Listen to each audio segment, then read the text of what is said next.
Before I begin, if you haven't already, make sure to subscribe to my channel and share your thoughts in the comments. I want to hear your experiences too. Now, let me tell you about the day I realized everything I thought I knew about my marriage was a lie. It started with a robe. I know it sounds absurd, but sometimes the smallest moments carry the heaviest weight. That morning, she had just come out of the shower, her hair damp, her skin glowing in the soft bathroom light. I leaned against the doorframe, smiling, thinking of how lucky I was. And then, in a motion so casual, so innocent, or so it seemed, she let the robe slip off her shoulders. For a split second, I thought nothing of it. But in that instant, something in my chest twisted. There was a look in her eyes, different, evasive, almost guilty. My mind screamed at me, but I brushed it aside. I'm imagining things, I told myself. The days that followed were strange. Little things, barely noticeable at first. Missed calls she claimed were just work. Text messages that she hurriedly hid when I walked in. The faint perfume that wasn't hers, lingering on her clothes. I kept questioning myself. Was I being paranoid? Jealous? Controlling? But the unease in my gut didn't lie. I remember sitting on the couch one night, the hum of the TV barely masking the silence between us. She was scrolling on her phone, pretending to laugh at a meme, while my eyes kept darting to her. And then it happened. Her phone buzzed, and she instantly stiffened. I didn't mean to, but I saw a snippet of the message before she snatched it away. Can't wait to see you tonight. Miss you. Everything froze in my chest. My hands shook, my throat burned, but I forced a laugh. Everything okay? I asked, trying to sound casual. Yes, just work stuff, she replied too quickly, too firmly. The next week was a blur of suspicion. I checked her calls, noticed patterns in her excuses, and tried desperately to tell myself it was all in my head. But deep down I knew, the robe, the hurried texts, the faint perfume, they weren't mistakes. They were pieces of a puzzle I didn't want to complete. Then one evening it hit me. I was looking for a pen in the bedroom drawer and found a small envelope I had never seen before. Inside were receipts for dinners at a place she never mentioned, tickets for a movie we weren't supposed to see, and a note, just a few words, but enough to crush me. I needed a break from us. I'm sorry.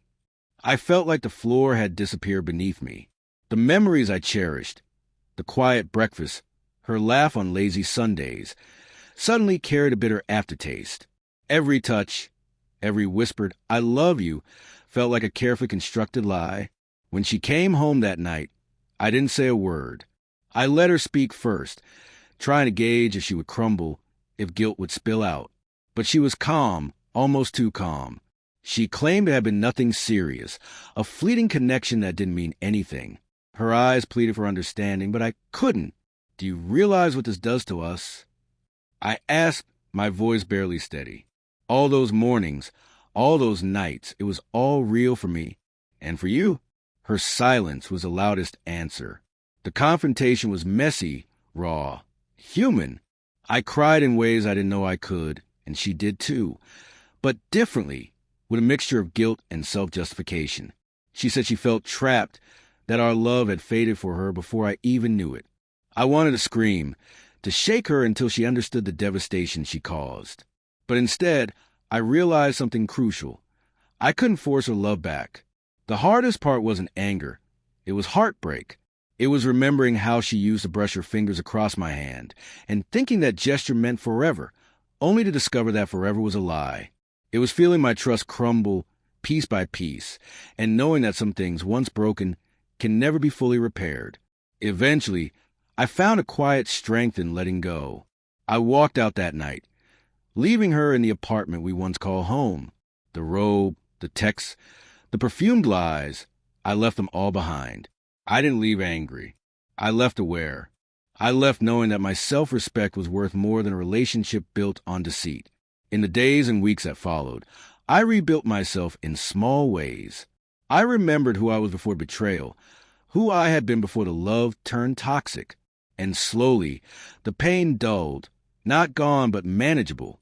I learned that heartbreak doesn't have to define you, that betrayal doesn't have to consume you, and that walking away can be the most courageous act of all. If there's one thing I want you to take away from this story, it's this. Trust your instincts, honor your emotions, and never let someone else's choices erase your worth. Sometimes, letting go is not defeat, it's survival.